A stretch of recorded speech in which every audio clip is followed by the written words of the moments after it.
Hello, and welcome to our guide on your company's obligations and deadlines. If you're new to running a limited company, then you're probably wondering what's required of you and what the timescales are for those requirements. If that's the case, this guide is for you. We will cover your obligations, deadlines and penalties, how to avoid penalties. As the director of a limited company, you have a number of obligations which we're legally required to fulfill. Every company has a financial year, which is usually made up to the month end, 1 year after the company was formed, although this can be changed.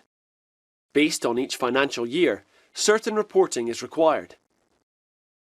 Annual accounts are financial reports based on your company's financial year.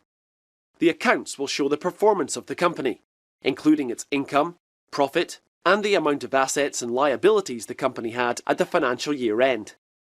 Annual accounts must be submitted to Companies House, which is the UK Register of Companies, and HMRC each year. A corporation tax return, or CT600, must also be submitted to HMRC along with the accounts. This return is based on the information within the accounts and tells HMRC how much tax the company owes. An annual return is also due to Companies House each year. This is not to be confused with a tax return, as this simply informs Companies House of any changes to shareholders, directors, and other company changes.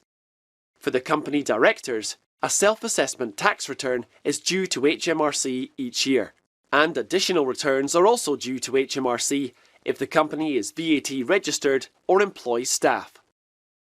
There are a number of deadlines companies must abide by in order to avoid penalties. The following deadlines are set by Companies House. Annual accounts must be submitted to Companies House no later than 9 months after the company's year end, although this can be slightly sooner for the first year. For submissions later than this, a £150 penalty is charged to the company.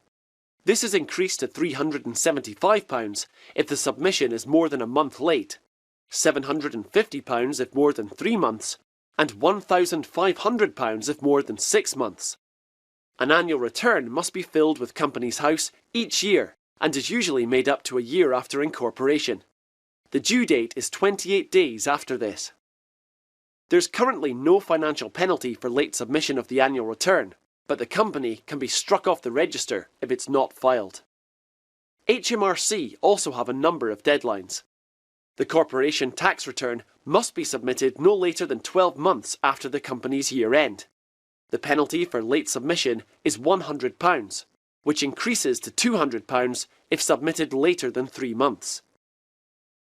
If the tax return is more than 6 months late, then HMRC will charge an additional 10% of the estimated tax due, with an additional 10% becoming due if submitted over 12 months late. The self-assessments for directors must be submitted before the 31st of January each year. A £100 penalty for late submission is charged, with this increasing to daily penalties of £10 per day for a maximum of 90 days for submissions more than 1 month late. After 3, 6 and 12 months late, 5% of the tax due is added at each stage.